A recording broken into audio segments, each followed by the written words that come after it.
എടോ ഗേൾഫ്രണ്ടേ, തനിക്ക് എന്ത് പറ്റിയിടോ? ദേ, എനിക്ക് ഈ കണ്ണീര് കാണുന്ന ഒട്ടും ഇഷ്ടമല്ല. ആന്റിയോട് ഞാൻ അങ്ങനെയൊന്നും ചെയ്യാൻ പാടില്ലായിരുന്നു. അതുകൊണ്ടാണ് അവരെ യാത്ര അയക്കാൻ പോലും ആന്റി വരാതിരുന്നത്. മോളൊന്നും വിഷമിക്കണ്ട. മോളൊരു കാര്യം ചെയ്യും, മോൾ ആന്റിയുടെ അടുത്ത് ചെന്ന് നിന്റെ മധുരമുള്ള സ്വരത്തിൽ ഒരു 2 ഡയലോഗ് ആക്കിയാൽ മതി, എല്ലാം ശരിയാവും. ബാക്കി കാര്യം ദേ ഈ ബോയ് ഫ്രണ്ട് ഏറ്റു. ചെല്ലു മോളെ.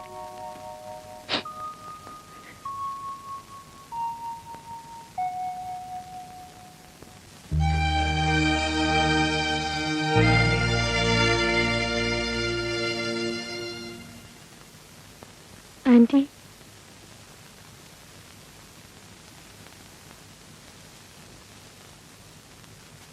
എന്നോട് ക്ഷമിക്കൂ ആന്റി. ഇന്നലെ നടന്ന സംഭവങ്ങൾക്കെല്ലാം കാരണക്കാരി ഞാനാണ്. ഈ വീട്ടിൽ എന്ത് നടന്നാലും അതിനുള്ള ഉത്തരവാദി ഞാനും ഈ വീട്ടിലുള്ളവരും മാത്രമാണ്.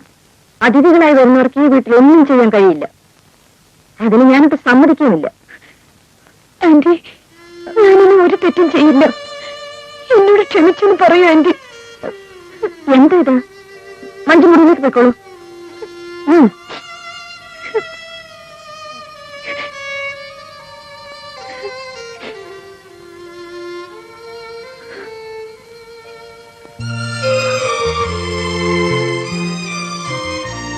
മക്കളൊക്കെ പോയപ്പോ വീട് ഉറങ്ങിയതുപോലെയായി അല്ലേ പത്മാവതി? അവരെല്ലാവരും കൂടെ ഉറങ്ങിപ്പോകുന്നത് കണ്ടപ്പോ മനസ്സിനെന്തോ ഒരു പ്രയാസം. മനസ്സിന് കൂടുതൽ ശക്തി ഉണ്ടാക്കാൻ ശ്രമിക്കുന്നത് നല്ലതാണ്. അവരോരോരുത്തര് അവരവരുടെ കാര്യങ്ങൾ നോക്കി വീട് വിട്ടിറങ്ങി പോകുമ്പോൾ ചിലപ്പോൾ നിങ്ങൾക്ക് താങ്ങാനാവില്ലെന്ന് വരും. നീ എന്താ പത്മാവതി പറയുന്നത്? സംഭവിക്കാനുള്ള എല്ലാം സംഭവിച്ചു. അവർ കുട്ടികളല്ലേ, പക്വതയും വിവരമുള്ള നമ്മളല്ലേ അതൊക്കെ ക്ഷമിക്കേണ്ടത്. നീ അതൊക്കെ അങ്ങ് മറന്നേക്ക്. കഴിഞ്ഞതൊന്നും എനിക്ക് മറക്കാനാവില്ല.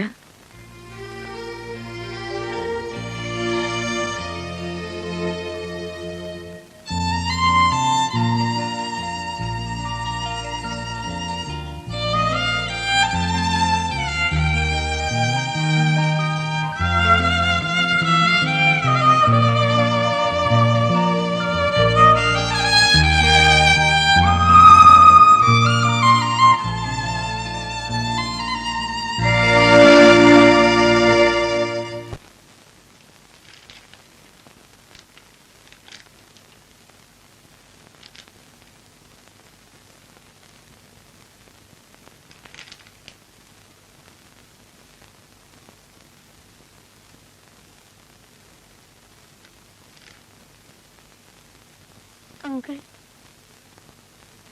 ഞാനിന്ന് രാത്രിത്തെ വണ്ടിക്ക് വീട്ടിലേക്ക് പോവാണ്. ഈ രാത്രി തന്നെ മോൾ എന്തിനാ പോകുന്നത്? നാളെ രാവിലെ പോയാ മതി, അങ്കിൾ കൊണ്ടാക്കാം. വേണ്ട അങ്കിൾ, എനിക്ക് ഇന്ന് തന്നെ പോണം. എനിക്കെന്റെ ഡാഡിയെ കാണുമെന്നൊരു തോന്നൽ.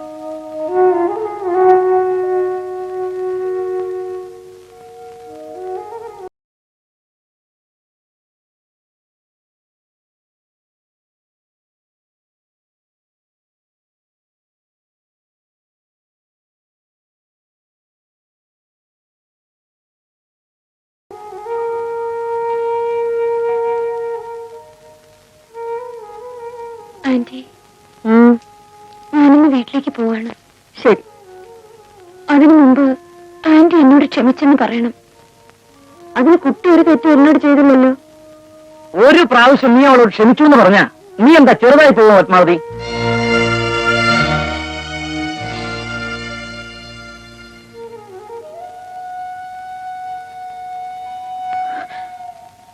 ആന്റി, ആന്റി എന്നോട് ക്ഷമിച്ചു എന്ന് പറഞ്ഞില്ലെങ്കിൽ ഇനി ഞാൻ ഒരിക്കലും ഈ വീട്ടിലേക്ക് വരില്ല. നിനക്ക് വരികയോ വരാതിരിക്കുകയോ ചെയ്യാം, അതെല്ലാം നിന്റെ ഇഷ്ടം. Aunty please. നോക്കൂ, രാത്രി വണ്ടിക്ക് പോകേണ്ടതല്ലേ, അല്പം വിശ്രമിക്കും.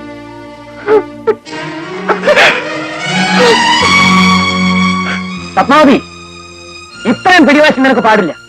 നിന്നോട് മാപ്പ് ചോദിക്കാൻ വന്ന ആ കുട്ടിയെ നീ കരയിച്ചു വിട്ടല്ലേ? അവളൊരു കൊച്ചുകുട്ടിയൊന്നുമല്ല. എല്ലാം മനസ്സിലാക്കാനുള്ള വിവരവും വിദ്യാഭ്യാസവും ഒക്കെ അവൾക്കുണ്ട്. ഈ വീട്ടിൽ എന്ത് ചെയ്യണമെങ്കിലും നിന്നോട് ചോദിച്ചിട്ടേ ചെയ്യാൻ പാടുള്ളൂ. ഒന്ന് തുറന്ന് സംസാരിക്കണമെങ്കിൽ, ഒന്ന് ഉറക്കെ ചിരിക്കണമെങ്കിൽ നിന്നെ പേടിക്കണം. എന്നെ പേടിക്കണമെന്ന് ഞാൻ ഒരിക്കലും ആരോടും പറഞ്ഞിട്ടില്ലല്ലോ. പിന്നെ നീ പറയുന്നതിന്റെ അർത്ഥം എന്താ? അതാ എനിക്ക് മനസ്സിലാകത്ത്. നിങ്ങളൊരു ഹാർട്ട് പേഷ്യന്റ് ആണ്. ഇങ്ങനെ ഉച്ചത്തിൽ സംസാരിക്കാൻ പാടില്ല. ഞാൻ ഉച്ചത്തിൽ സംസാരിക്കും. ഇനിയും എന്റെ ശബ്ദം ഉയരും. കഴിഞ്ഞ 30 വർഷക്കാലം നമ്മുടെ കുടുംബത്തിന്റെ സമാധാനത്തിന് വേണ്ടി നീ പറഞ്ഞതെല്ലാം അനുസരിച്ച് ജീവിച്ചവനാ ഞാൻ.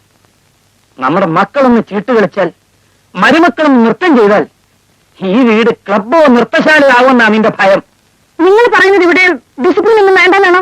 Discipline discipline discipline. ഹോസ്പിറ്റലിലെ ഡിസിപ്ലിൻ, ജയിലിലെ ഡിസിപ്ലിൻ എനിക്ക് മടുത്തു.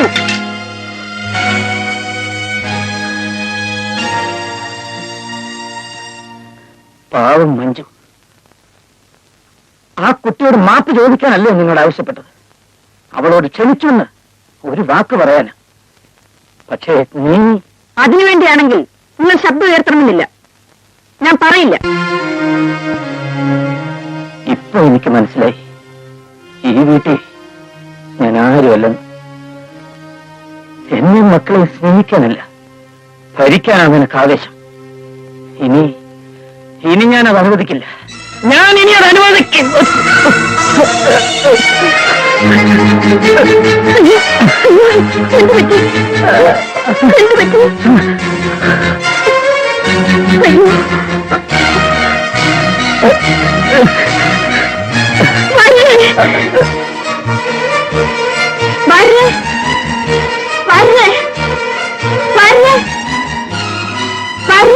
മഞ്ജു, വാരി ഇവിടെ കണ്ടോ? വാരി ഇപ്പൊ പുറത്തേക്ക് പോകുന്നുണ്ടോ?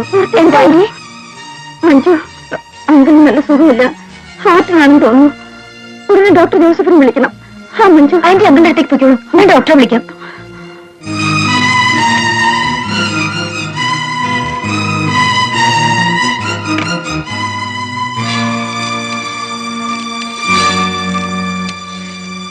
ഹലോ, ഡോക്ടർ ജോസഫ് ചേരാന്റെ വീടല്ലേ?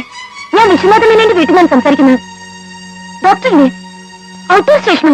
ഓ ഗോഡ്, വേറെ ഹാർട്ട് സ്പെഷ്യലിസ്റ്റ് ആരാണുള്ളത്? ഡോക്ടർ വാസുദേവനോ? ആ ഫോൺ നമ്പർ ഒന്ന് തരാമോ?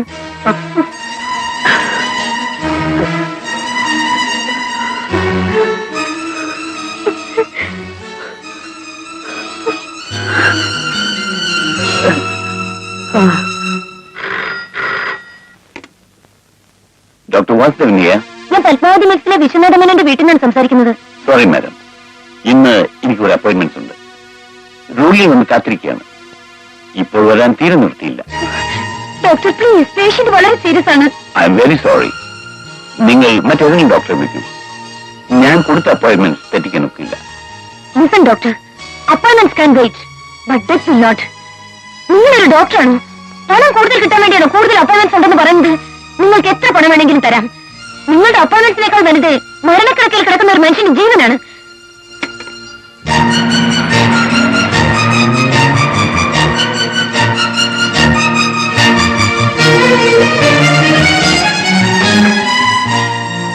ഈ വീട്ടിൽ നിന്നല്ലേ ഫോൺ ചെയ്തത്? അതെ ഡോക്ടർ.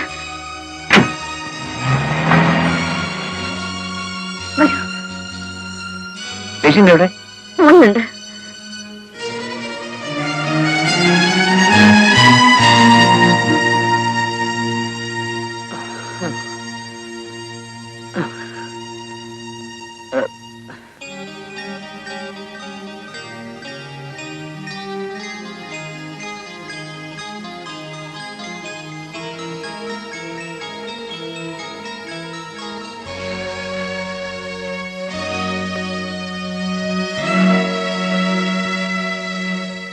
തക്ക സമയത്ത് തന്നെ ഫോൺ ചെയ്ത് നന്നായി.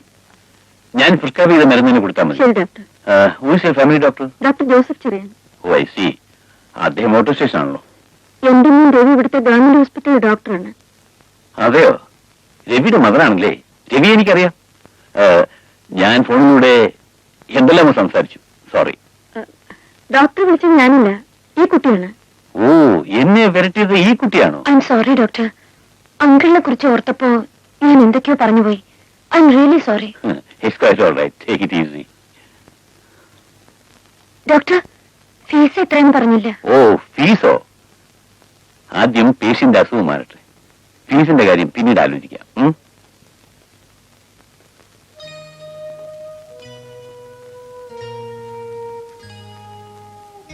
ഓ, മക്കളെ വിവരം അറിയിക്കണം. അറിയിച്ചു ആന്റി. ഇൻവിറ്റേഷൻ കാർഡിൽ നിന്ന് അഡ്രസ് കിട്ടി.